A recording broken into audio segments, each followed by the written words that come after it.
Bonjour et bienvenue dans cette nouvelle vidéo de démonstration concernant le langage de mise en forme CSS.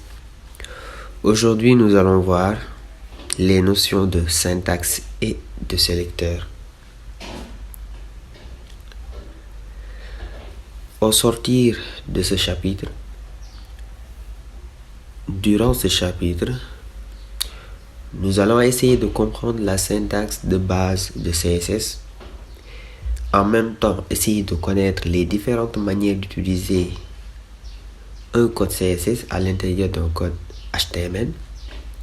Plus tard, essayer de séparer le code HTML avec le code CSS, essayer de les dissocier en quelque sorte, avant d'appliquer un style à un élément, tout simplement à un unique élément. Et enfin, essayer d'appliquer un style à plusieurs éléments HTML en même temps. La syntaxe de CSS est tout à fait simple. On peut la résumer sous forme propriété et valeur. Par exemple, ici, la propriété c'est color, la valeur blue et on met point virgule à la fin. Là, c'est dans le cas où l'on souhaite changer la couleur d'un élément HTML. Les méthodes d'utilisation de CSS, les différentes manières d'utiliser un code CSS. On peut utiliser un code CSS en utilisant l'attribut style de l'élément HTML concerné.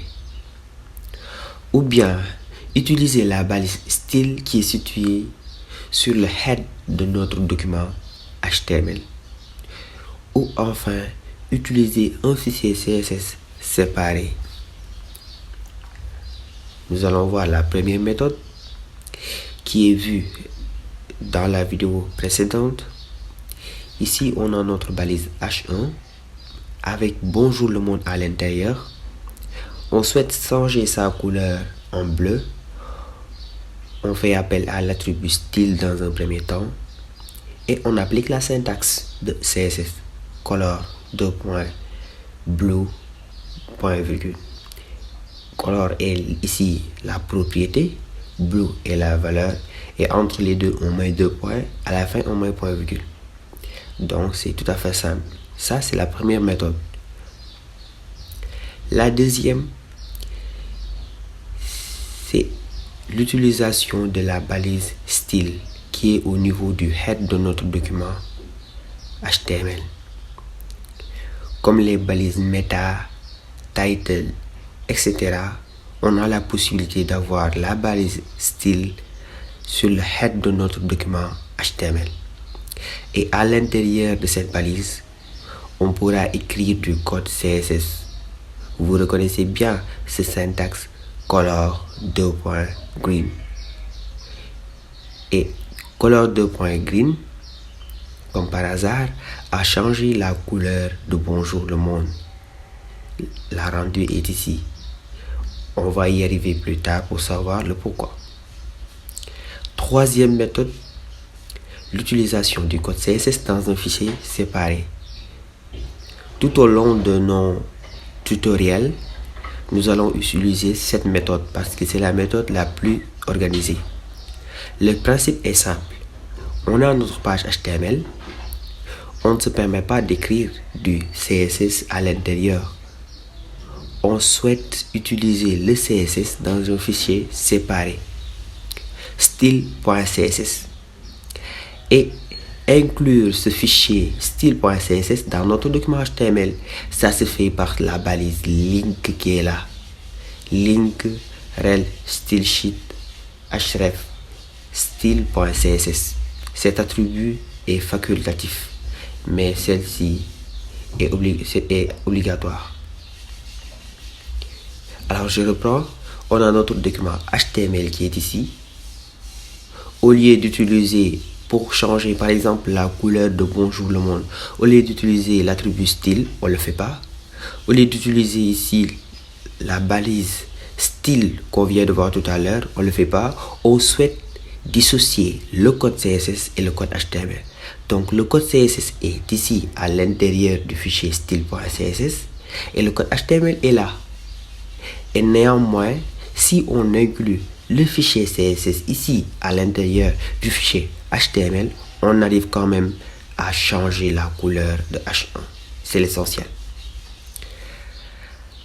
Alors, c'est quoi un sélecteur? Un sélecteur CSS permet de cibler un ou plusieurs éléments HTML afin de le ou les appliquer des styles particuliers. Nous pouvons cibler un élément HTML en utilisant soit son nom, soit un identifiant unique qui lui est donné au préalable, ou bien un identifiant commun qui lui est donné au préalable aussi.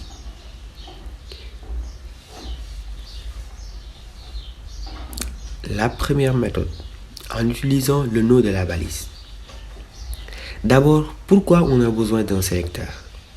On revient sur la dernière méthode d'utilisation du code CSS.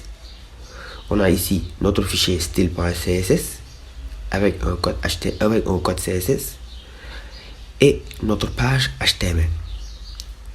On a du contenu, 3 titres, Amadou Sara Diallo, Mohamed Yassi, Mohamed Amar, et 3 descriptions en balise P. On souhaite avoir une rendue comme ça.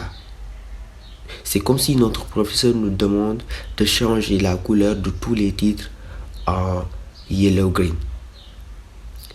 Au lieu d'utiliser style color yellow green sur chaque titre, c'est-à-dire modifier la couleur de chaque titre un après un, on souhaite utiliser un seul code CSS pour modifier tous les titres. Et dans ce cas, on fait appel à un sélecteur. Le sélecteur H1 ici nous permet d'identifier toutes les balises qui s'appellent H1. C'est comme si on disait dans notre style CSS que toutes les balises H1, on change leur couleur en yellow green. Du coup, on a cette rendue. Donc, le sélecteur ici, c'est H1. On a utilisé H1 comme sélecteur. La deuxième méthode, l'utilisation d'un identifiant unique. Ça veut dire l'attribut ID. Alors là, notre professeur nous demande de changer uniquement la couleur du premier titre, Amadou Sara Diallo. Alors là, on peut utiliser un attribut ID et on lui donne un nom, ce qui nous permet d'identifier la balise H1. On identifie de manière unique la balise H1. Et une fois sur notre fichier CSS, au lieu d'utiliser H1, on utilise dièse devant et le nom qu'on vient de mettre là. On met l'identifiant de la balise et on applique les styles qu'on souhaite appliquer. Et dans ce cas, le sélecteur, c'est premier titre, premier underscore titre. C'est premier underscore titre, l'identifiant unique de la balise, de la première balise H1, Amadou Sara Diallo. La troisième et dernière méthode, l'utilisation des classes. Une classe est un identifiant comme ID, mais c'est un identifiant commun. Classe nous permet d'identifier non seulement un élément, mais plusieurs éléments aussi. Par exemple, là, on revient sur notre premier exercice. Le professeur nous demande de colorer, de changer la couleur de tous les titres. On peut se permettre d'utiliser la classe. On peut se permettre d'utiliser l'attribut classe et comme valeur, on lui donne un nom. Du coup, tous les titres qui ont le même nom de classe, si on change la couleur, eux aussi leurs couleurs vont changer. Par exemple, là, si